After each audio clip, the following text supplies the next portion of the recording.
मित्र मिले तो मेला कीजे, चित्त मिले तो चेला, साधु मिले तो संगति कीजे, नहीं तो भला अकेला।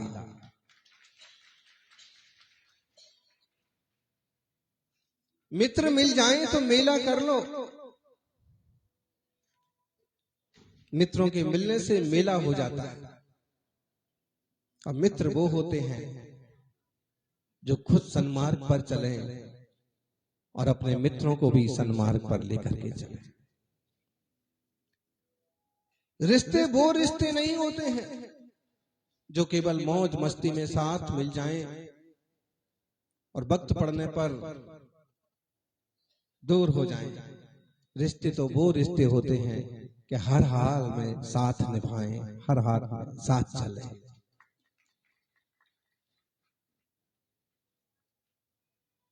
संसार के मामले में ढेरों लोग मिल जाएंगे आपको सहयोग करने वाले, आपके साथ खड़े हो जाने वाले, लेकिन धर्म की बात आती है तो लोगों के पास समय नहीं होता। और जिन लोगों के पास धर्म के लिए समय नहीं होता है, समझना उनका समय कभी बेहतर नहीं होता। यदि समय को बेहतर बनाना है तो इन आध्यात्मिक लम्हों के अलावा और कौन सा रास्ता। आत्मार्थियों, आत्मचिंतन का समय है, प्रभु भक्ति का समय है, पंच कल्याणक तीर्थंकर के चरित्र को समझने का समय है और तीर्थंकर के चरित्र को समझ करके अपने चरित्र को निखारने का समय है। मित्र मिले तो मेला कीजिए। दुनिया में ऐसे मित्र बहुत मिल जाएंगे जो चाय पर चर्चा करेंगे, गुटखे तंबाकू बीड़ी सिगरेट में शामिल होंगे और अच्छे खासे इंसान को भी बियर बार में ले जाके बर्बाद कर देंगे। लेकिन ऐसे मित्र मिलना दुर्लभ है जो खुद समेत शिखर की यात्रा करेंगे, गिरनार की यात्रा करेंगे और अपने मित्रों को भी खुद पंच कल्याण का आयोजन करेंगे और अपने मित्रों को भी कराएंगे। ऊटी की घूटी पिलाने वाले आपको बहुत मिल जाएंगे, लेकिन सम्मेद शिखर के शिखर पर ले जाने वाले कोई बिरले होंगे। चार धाम की यात्रा, पंच निर्वाण तीर्थों की यात्रा बहुत मुश्किल से होती है। अफ्रीका की यात्रा कराएंगे, कुल्लू मनाली और कश्मीर भी घुमाने ले जाएंगे, लेकिन जो सच में बीतरागी निर्ग्रंथ चरणों में ले जाएं वो मित्र सच्चे मित्र। मित्र मिले तो मेला कर लो और चित्त मिले तो चेला। चेला किसे बनाना बोलो। खंडाका जी बोलते हैं कि मेरा तो एकदम गुरु महाराज सन्मति सागर जी के प्रति ऐसा जुड़ाव था, ऐसा लगाव था।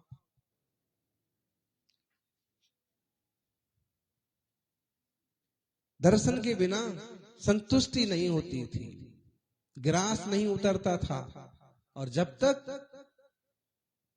आशीर्वाद ना मिले तब तक जीवन में उल्लास नहीं आता था। चित्त मिल गया तो चेले ने गुरु बना लिया और गुरु ने,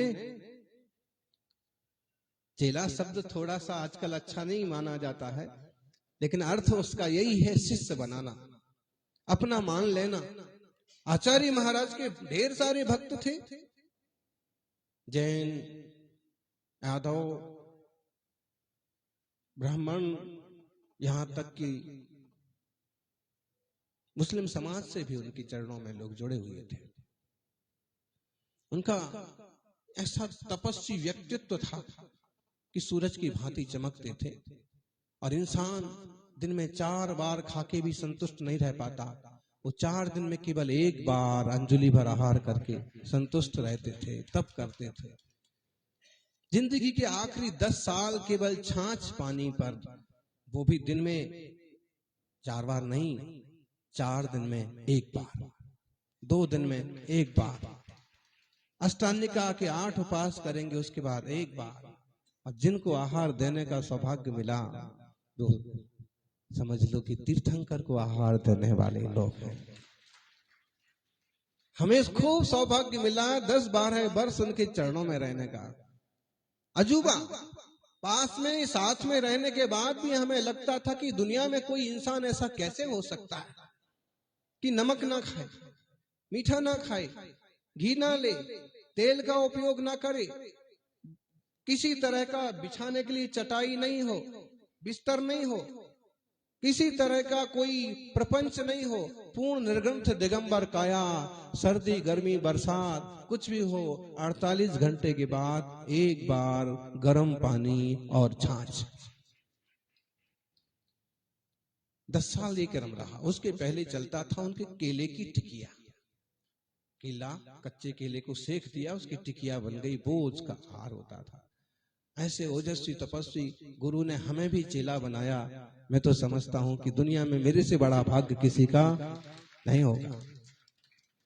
स्कूल कॉलेज पढ़ते पढ़ते और ऐसा संयोग मिला कि तपस्वी सम्राट के चरण मिल गए। मित्र मिले तो मेला कीजिए, चित्त मिले तो ही चेला बनाना। चित्त ना मिले और चेला बना लिया तो क्या होगा? झगड़े टंटे खड़े हो जाएंगे। चित्त मिले तो ही रिश्ते बनाना। केवल वासना के लिए जो आजकल रिश्ते बना लिए जाते हैं, लिव इन रिलेशनशिप और दुनियादारी की कई सारी गंदी चीजें पैदा हो गई। वो रिश्ते कितने खतरनाक मोड़ तक पहुंच जाते हैं। इन बातों से अखबार रंगे पड़े हैं, ढेरों समाचार टी पर आते। इसलिए केवल मौज मस्ती के लिए रिश्ते नहीं होना। रिश्ते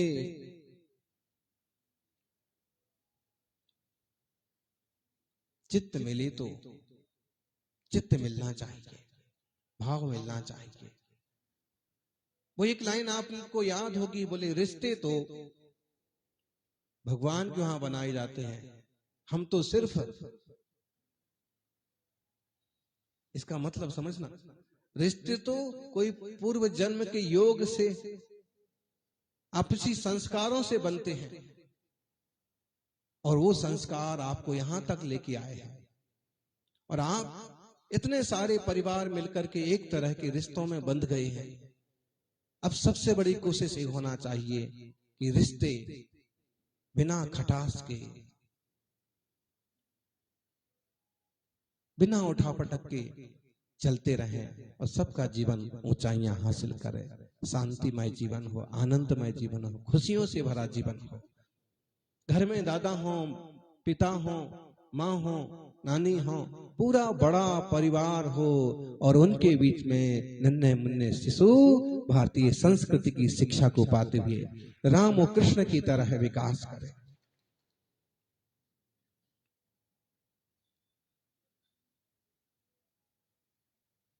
परिवार का संरक्षण, संवर्धन। आजकल की पीढ़ी को ऐसे लगता है कि बड़े लोग जैसे बाधक बनते हैं।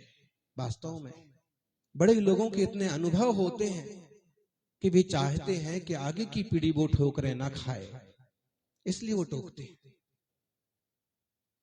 ऐसा नहीं है कि उनके पिता उन्हें टोकते थे इसलिए वो तुम्हें टोकते हैं।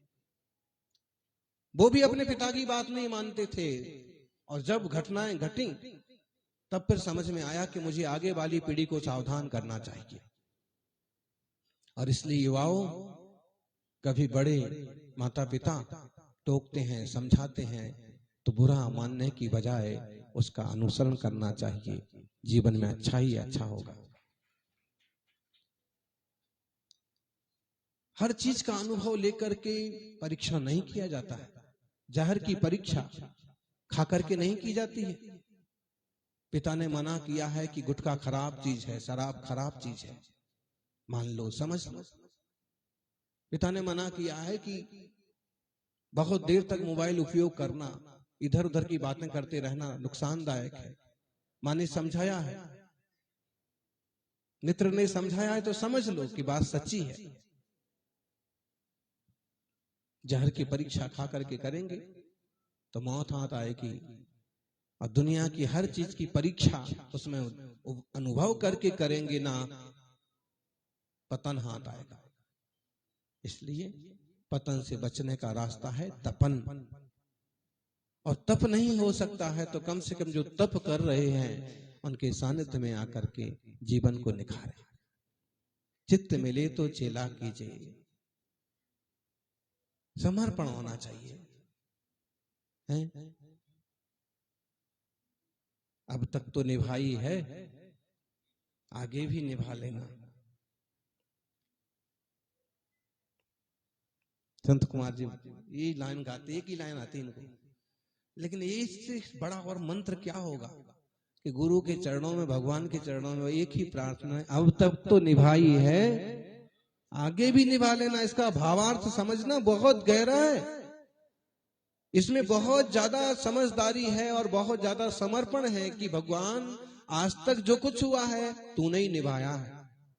बुरी परिस्थितियां आई हैं और जो कुछ अच्छाइयां पैदा हुई हैं उसमें से भी वो तेरी कृपा से। जो कष्ट और दुख आए हैं मेरे अपने कर्म थे, लेकिन जो कुछ अच्छाइयां हुई हैं वो सब तुम्हारी बदौलत है।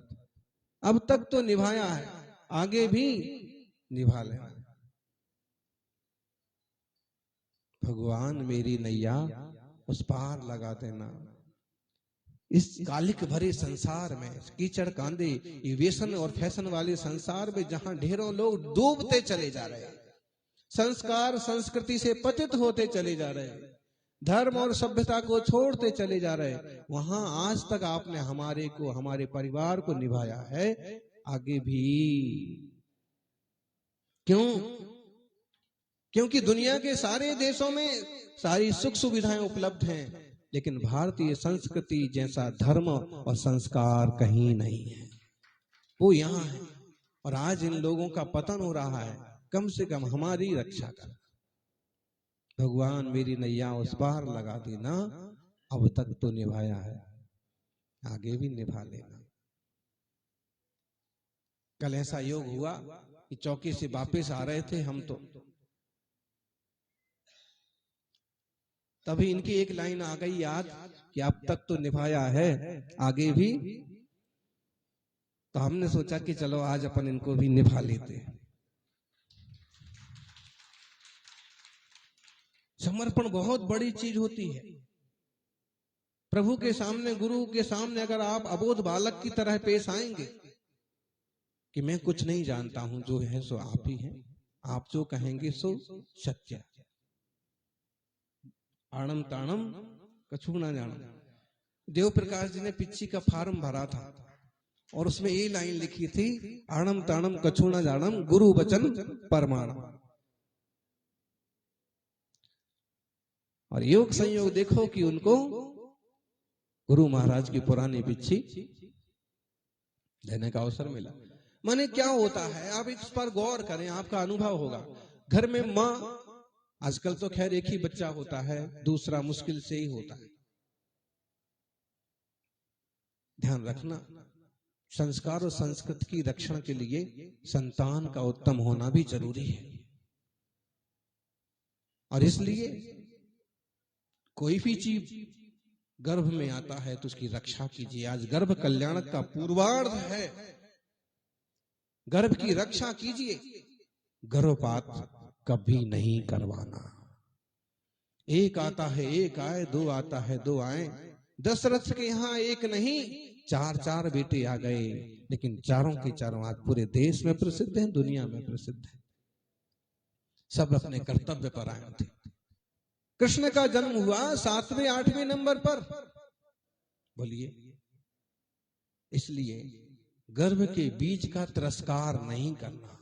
माताओं, दो हो तो दो, और तीसरा भी आए तो उसे भी आने दो। पता नहीं कौन सा भाग्य लेके आएगा, कौन धर्म की ध्वजा लेकर के चलने वाला बन जाएगा।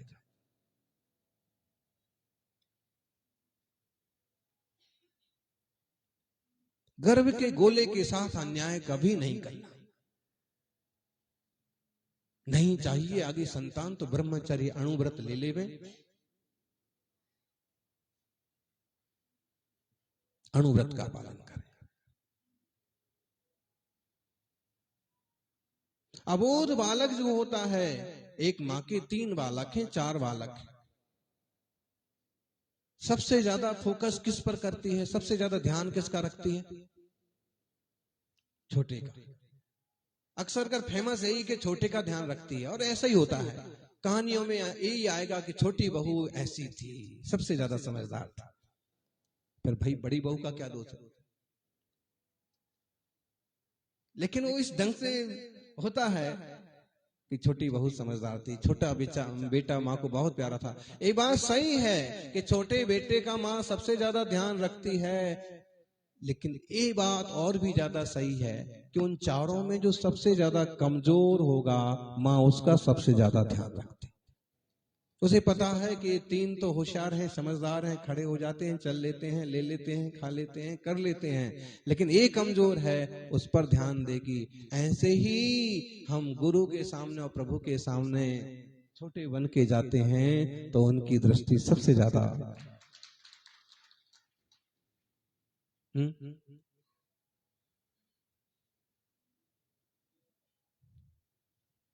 जिंदगी में गुरु जरूर होना चाहिए, और गुरु गुरु होना चाहिए। गुरु का मतलब होता है भारी, तप से भारी, त्याग से भारी, ज्ञान से भारी, आचरण से भारी। ऐसा ना हो कि दुनिया को अपरिग्रह का उपदेश दे और खुद परिग्रह इकट्ठा करे। आपको मिलेंगे, बहुत लोग मिलेंगे, खुद के पास करोड़ों की संपत्ति होती है, और प्रवचन में कहेंगे दान करो, त्याग करो, असर नहीं पड़ता है। लेकिन एक नग्न तपस्वी जब बोलता है तो बात सीधी दिल को लगती है कि त्याग करो, दान करो, धर्म करो, धर्म ध्यान में जीवन जियो, इससे ही कल्याण होगा। आत्मार्थी हो, न धागा साथ आया था, ना धागा साथ में जाने वाला है। महावीर स्वामी का ये शासन, मंगलमय शासन, अपने को संदेश देता कि बहुत ज्यादा आसक्ति नहीं करना, सौभाग्य से, पुण्य से, आजीविका के अच्छे साधन है, उनका सदुपयोग करना, संपत्तियां आ रही हैं, उनका सदुपयोग करना, कमजोर लोगों को देते जाना, बांटते जाना, और धर्म ध्यान में खर्च करते जाना। कभी भी भूल से सत्ता का और धन का मद नहीं करना। काया का भी अभिमान नहीं करना, क्योंकि काया गार से काची। क्षण भर में क्या से क्या होता है। अब लेकिन मिला है सौभाग्य, इस शरीर का सदुपयोग करें। ये तन विष की बेलड़ी, गुरु अमृत की खान, शीश दिए जो गुरु मिले तो भी सस्ता जान। विष की बेलड़ी है एक तरह से शरीर तो, लेकिन इसका सदुपयोग करो तो अमृत को पैदा करने वाला हो जाएगा। गुरु पा लेना कितना कठिन है कि शीश दिए भी मिल जाए ना गुरु तो उसको स्वीकार करना।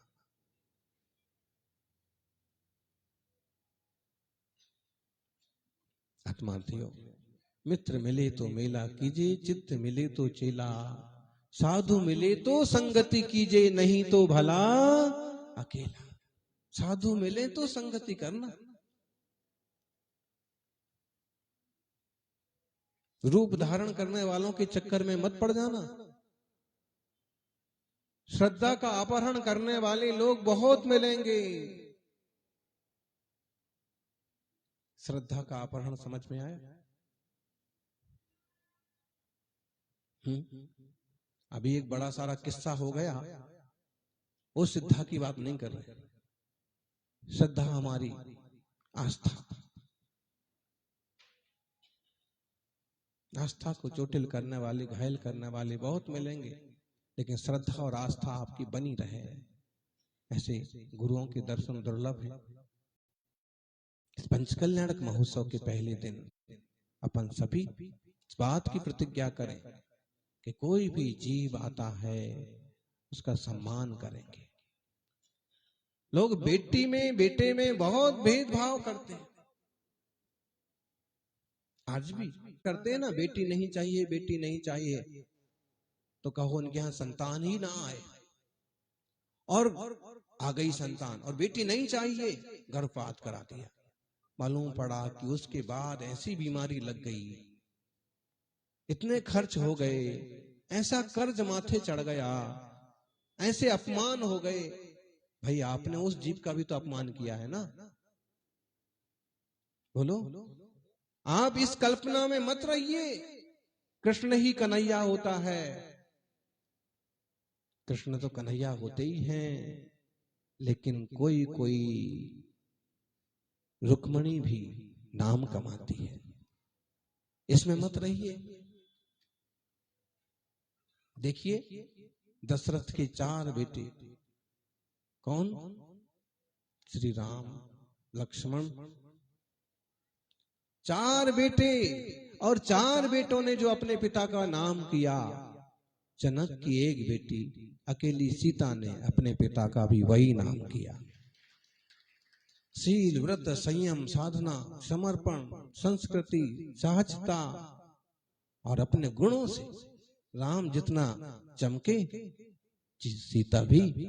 इसलिए लैंगिक भेदभाव बुरी चीज है। महावीर स्वामी तो पशु पंछियों को भी कहते हैं कि भाई वह भी आत्मा है, उसे भी कष्ट मत दो। फिर इंसान ऐसे कैसे सोच लेते हैं कि बेटी नहीं चाहिए? भाई गृहस्थी में गए हो, तुम्हें बहन चाहिए है, बुआ चाहिए, मामी चाहिए, काकी चाहिए, दीदी चाहिए, माँ चाहिए, सब चाहिए, लेकिन बेटी। और अगर बेटी ना होगी तो ये सारे रिश्ते मिलेंगे? इतने सारे रिश्ते केवल भारत में ही होते हैं।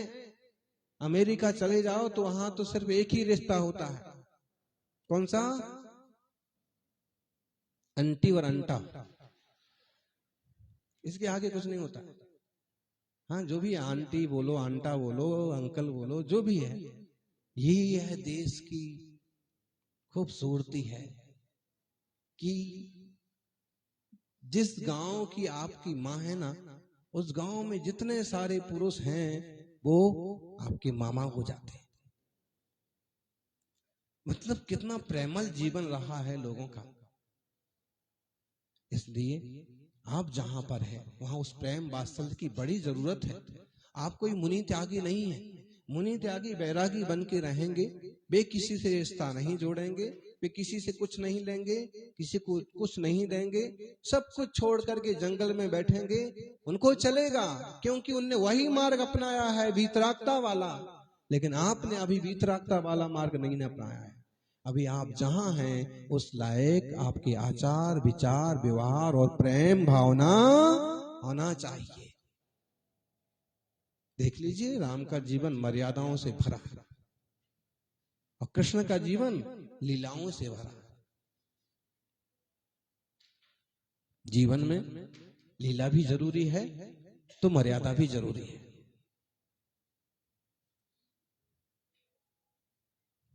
अहिंसा, प्रेम, यह तीर्थंकरों की, महापुरुषों की देन है। इस पंच कल्याणक महोत्सव में हम आत्मा को परमात्मा होने की जो रीति है, नीति है, उस पर मंथन करेंगे। पार्श्वनाथ भगवान की सुंदर प्रतिमा जिनालय में विराजमान है। अभी वो भगवान नहीं बने, कब बनेंगे? अब हम यूं पुराण के हिसाब से देखें तो भगवान बन गए, 23वें तीर्थंकर हैं, लेकिन जो हमारी जिन प्रतिमा है अभी वो भगवान के रूप में प्रतिष्ठित नहीं हुई है। कब होगी? पूरे 5 कल्याणक उनके दिखाए जाएंगे। जैसे रामलीला में, रामायण में पूरा राम का चरित्र दिखाया जाता है, बचपन से लेकर के, जन्म से लेकर के, कि जब राम गर्भ में आए तो प्रकृति मुस्कुरा उठी, जब पार्श्वनाथ गर्भ में आए तो प्रकृति मुस्कुरा उठी, देवता जमीन पर उतर आए। अब पूरा वह जीवन का चरित्र चित्रण होता है पंच कल्याण प्रतिष्ठा महोत्सव में। जैसे कि रामलीला को, रामायण को 10 दिन में समेट लिया जाता है, थोड़े से एपिसोड में समेटने की कोशिश की जाती है। क्यों? उनका इतने वर्षों का जीवन कैसे पेश करेंगे लोगों के सामने? ऐसे ही पार्श्वनाथ भगवान का जीवन यदि 100 साल का है महावीर स्वामी का जीवन भी 72 साल का है और उनकी प्रतिमा के संस्कार और पंच कल्याणक होना है, तो ऐसी कोशिश की जाती है कि पंच कल्याणक को कम से कम 5-6 दिन के अंदर अंदर गर्भित कर लिया जाए और एक एक दिन में उस कल्याणक से संबंधी पूरी विधि, पूरी रीति नीति बता करके और उनके जीवन को पेश किया जाए और उसके साथ साथ मंत्रों का संस्कार करते करते अंतिम दिन भगवान के पंच कल्याणक संपन्न हुए और भगवान जिनालय में विराजमान हो गए, पूजनीय हो गए। पहला कल्याणक होता है गर्भ कल्याणक। पंच कल्याणक कौन कौन से पंच कल्याणक जी? नेम प्रकाश जी। गर्भ, जन्म, दीक्षा, दीक्षा को तप भी बोलते हैं, अभिनिष्क्रमण भी बोलते हैं। चौथा ज्ञान या केवल ज्ञान। पांचवा मोक्ष कल्याणक। एक आत्मा परमात्मा कैसे बनता है, आज हम सारी बातें आपको नहीं बता पाएंगे, लेकिन हम रोज रोज प्रभु के चरित्र में से एक एक कहानी लेकर के कोशिश करेंगे कि कहां एक हाथी का जीव और आगे बढ़ता बढ़ता भगवान पार्श्वनाथ की पर्याय तक पहुंच गया और महान तप करके वह मोक्ष चला गया। जब पार्श्वनाथ की मूर्ति देखते हैं तो अक्सर कर फण लगा हुआ दिखता है, तो लोगों को ऐसे लगता है जैसे शिव जी के ऊपर फण लगा है, वैसे पार्श्वनाथ पर। लेकिन इसके पीछे पूरी एक बड़ी स्टोरी है कि ऐसा क्यों हुआ, क्या हुआ था कि फण लगाया गया। क्योंकि आजकल ऐसे भी लोग हैं कि पार्श्वनाथ भगवान की मूर्ति बनाएंगे लेकिन फण नहीं लगाएंगे। बोले क्यों? बोले मुनि अवस्था की मूर्ति है। बात ठीक है, लेकिन जो फण लगाया गया है वो एक बड़ा जबरदस्त संदेश है। उस मूर्ति को देखने से मालूम पड़ता है, जिज्ञासा पैदा होती कि ऐसा क्यों। तो हम खोज करते हैं। जब कोई पूछता है कि भाई बुद्धों में भी नाग बुद्धा होते हैं, शिव जी के ऊपर भी फण लगता है, तो ऐसे ही पार्श्वनाथ के ऊपर भी लगा दिया क्या? नहीं, वो जो जबरदस्त घटना घटी है कि मुनिराज पारसनाथ जो राजपाट छोड़ करके ध्यान में और तप में विराजे हैं, निरंतर आत्म ध्यान में तल्लीन हैं, और तभी पिछले जन्म का वैरी कमठ घोर उपसर्ग करता है। वह एक देवता और एक इंसान पर जबरदस्त उत्पात करता है, वो भी नृगंथ निहत्थे मुनिराज पर, जो जवाब देने को भी तैयार नहीं है। और जब वह उपसर्ग हो रहा है तो जिन दूसरे जीवों पर उन्होंने उपकार किया था, जलते हुए नाग नागिन को नमोकार सुनाया था, पूरी नाटिका यहाँ होएगी पेश। हर रोज कुछ ना कुछ उसके पार्ट आएंगे, एपिसोड आएंगे, तो सबको मालूम पड़ेगा। लेकिन संक्षेप में कि जिनको पहले उन्होंने उपकार किया था वो मरे हुए नाग नागिन बन गए थे, स्वर्ग के देवता।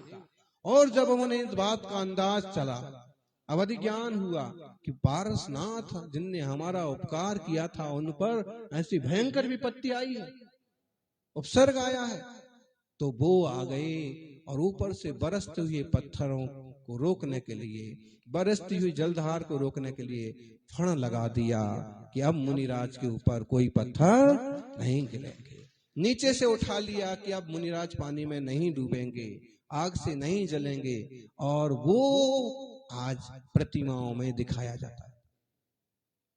हुमचा पद्मावती हुम्बुज तीर्थ दक्षिण भारत में एक जबरदस्त तीर्थ है, प्राचीन तीर्थ।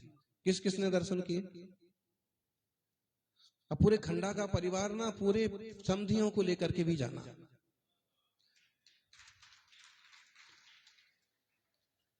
वहां की जो देवी की मूर्ति है वो काफी फेमस है, दूर दूर के लोग आते हैं। लेकिन खास बात हम इसका आपको ये बताना चाहते हैं कि वहां जो गर्भगृह में मूल मूर्तियां हैं वो तो ठीक है, बाहर गर्भगृह के बाहर तरफ एक 1500 साल पुरानी जितनी मूर्ति खड़ी है और लगभग वह 10 फुट जितनी बड़ी है, उस मूर्ति में उपसर्ग किस ढंग से हुआ था और कितने तरह के उपद्रव हुए थे वो पत्थर में खोदे गए हैं कि दैत्य ने कितने उपसर्ग किए। और फिर देवी ने छत्र लगाया और धनेन्द्र ने फण फैलाया और मुनिराज पार्श्वनाथ ध्यान से बिल्कुल भी डिगे नहीं। सारे विकार नष्ट हो गए, सारे कर्म नष्ट हो गए, सारे वैर भाव नष्ट हो गए और पारसनाथ केवल ज्ञानी हो गया। गर्भ हुआ था, गर्भ के बाद गर्भ का फल क्या है? जन्म। कोई जीव आया है गर्भ में तो उसको लाभ लेने दो ना, उसको फल भोगने दो, उसको जन्म लेने दो ना। गर्भ का फल है जन्म, जन्म का फल है बोलो है? बोले इंसान का चोला मिला है तो कुछ अच्छा कर लो, इंसान का चोला मिला है तो थोड़ा धर्म ध्यान करो, प्रभु की कथा करो, भक्ति करो। बात ठीक है, लेकिन इससे ज्यादा बड़ा फल है जन्म का फल। जन्म को सार्थक करने के लिए दीक्षा लेना जन्म का फल है। संन्यास लेना, सल्लेखना की तरफ बढ़ना, जैन दर्शन की गहराई में उतरो, दिमाग की गुत्थियां खुल जाएंगी। एक आत्मा परमात्मा कैसे बनता है, एक जीव संसार की भटकन से कैसे मुक्त होता है, ये पूजा प्रभु के चरित्र में पूरा बताया जाता है। जन्म का फल है संयम, और संयम का फल है पूर्ण ज्ञान, पूर्ण बोधि, केवल ज्ञान, सर्वज्ञ। और केवल ज्ञान के बाद क्या होता है? मोक्ष। संसार के बंधन से जीव मुक्त हो सकता है, अपना जीव भी संसार से पार जा सकता है। समझ में आ रहा गुप्ता जी?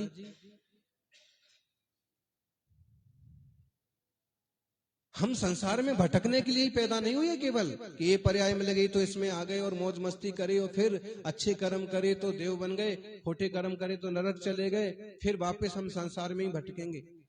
कोई जरूरी नहीं है। अगर हम संसार के बंधन काटना चाहें, परमात्मा स्वरूप को उपलब्ध होना चाहें, तो जिनवाणी उसका रास्ता बताती है। दिगंबर मुनियों ने सारा त्याग करके रूप क्यों धारण कर रखा है? बताइए, इतनी सर्दी में सर्दी नहीं लगती होगी? लेकिन ठीक है, जब मैंने परिग्रह का त्याग किया है, क्यों? मेरा मन उसमें उलझता था, इसलिए परिग्रह को छोड़ दिया। इसे वासना की कोई सामग्री अपने पास नहीं रखी कि ताकि दिमाग उसमें जाए। मैं झूठ भी नहीं बोलता हूं, किसी जीव को तकलीफ भी नहीं देता हूं ताकि मुझे भी कोई तकलीफ ना दे। मैं पूर्ण आत्म संतुष्ट हूं और अपने आप को कहिए परमात्मा को समर्पित हूं। आत्मार्पण, स्थित प्रज्ञ, यही मार्ग अपनाया है मुनियों ने। सौभाग्यशाली श्रावकों, जीवन को उत्तम और मंगलमय बनाना। पार्श्वनाथ का चरित्र हमें पारसनाथ बनने की शिक्षा देता है। पारसमणि और पार्श में पार्श्वनाथ भगवान की मूर्ति मंदिर में विराजमान है ना, कितनी सुंदर है, कितनी बड़ी मूर्ति। चूंकि उनकी खुद की अपनी असली ऊंचाई तो 9 हाथ की थी। कितनी थी पंडित जी? 9 हाथ की थी। असली ऊंचाई उतने ऊंचे थे, आज भी होते हैं।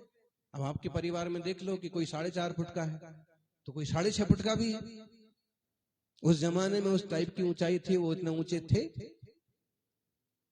और बैठी हुई उसी अनुपात में लगभग मूर्ति बनाने की कोशिश की है। साथ में योग संयोग के अहिंसा रथ में भगवान महावीर स्वामी की, और एक साथ भगवान पारसनाथ और भगवान महावीर स्वामी के पंच कल्याणक संपन्न होंगे। क्योंकि चरित्र तो पारसनाथ भगवान का ही पूरा बताया जाएगा। उनकी जीवन की घटनाएं अपन सब देखेंगे और उनसे सीख लेंगे। कोई लोग होते हैं कि दूसरों की घटनाओं से भी सीख करके अपने जीवन को मंगलकारी बना लेते हैं, और कोई लोग होते हैं कि खुद के साथ भी दुर्घटना घट जाए तो भी संभल नहीं पाते। बोले एक बार कैंसर हो गया, एक सज्जन हमारे पास आए, एक युवक हमारे पास आए, उन लगभग 65 साल के एक बुजुर्ग को अपने हाथ में पकड़े हुए थे, लाए। बोले महाराज जी कैंसर हो गया, पिताजी हैं। तो हमने कहा कि भाई इलाज कराइए। इलाज तो चल रहा है लेकिन कुछ फायदा नहीं हो रहा है। हमने सुना है आपका आशीर्वाद बहुत काम करता है, आप कृपा करके इनको आशीर्वाद दे दो, हमने कहा आशीर्वाद तो हम दे दें, लेकिन इनको कहो कि गुटखा वगैरह खाना छोड़ दें। तो उन्होंने कहा कि जब से बीमारी हुई है तब से मुंह में पूरी खोल करके डालते हैं तो मुंह ही नहीं पूरा खुलता है, इसलिए इनका खाना ऐसे भी बंद हो गया और डॉक्टर ने मना किया सो भी बंद हो गया। अब आप कहते हो तो पूरा बंद कर देते। मैंने कहा कि तुम भी बंद कर दो, तो शक पका गया वो कि मैं तो एकदम कुल्ला करके आया हूं और महाराज जी को कैसे मालूम पड़ा। हमने कहा तुम भी संकल्प कर लो कि कभी गुटखा तंबाकू नहीं खाओगे। तो देखने लगा। हमने कहा कि भाई देखो मत, प्रैक्टिकल तुम्हारे पिताजी तुम्हारे सामने हैं, तुम चाहते हो कि इसी रास्ते तक तुम पहुंचो। मतलब इंसान को देखिए आप, खुद के साथ दुर्घटना घटती तो भी नहीं समझता, और समझना चाहे तो दूसरों की जीवन चरित्र को देख करके भी समझ सकता है। हम प्रभु के जीवन चरित्र से सीखेंगे, अपने आप को निखारने का प्रयास करेंगे। काशी नगरी, बनारस नगरी, आज से वहां पर भी बहुत बड़ा मंदिर है काशी बनारस में, भेलूपुर में पार्श्वनाथ भगवान का, और विश्वनाथ महादेव जी का मंदिर खूब फेमस हो गया। और अभी लगभग 1-1.5 किलोमीटर का अंतर होगा। सुंदर प्रतिमा है। गुरु महाराज के सानिध्य में हमें वहां चतुर्मास करने का योग बना था, और 1999 का चतुर्मास भगवान पारसनाथ के चरणों में हुआ था। और योग संयोग देखो कि चतुर्मास, जयपुर चतुर्मास के बाद पार्श्वनाथ भगवान के पंच कल्याण प्रतिष्ठा का अवसर आ गया।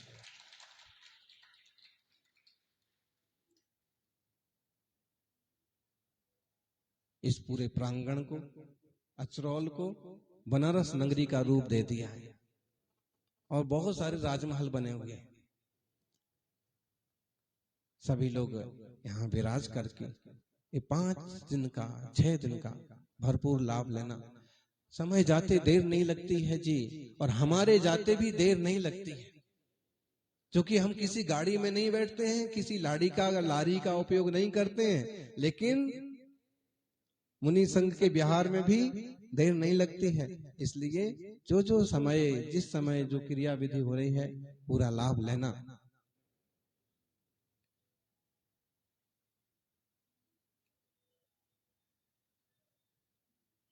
ठंड से सुरक्षा जरूरी है, लेकिन इतनी भी नहीं कि सुबह 6-7 बजे वाला कार्यक्रम 9 बजे हो।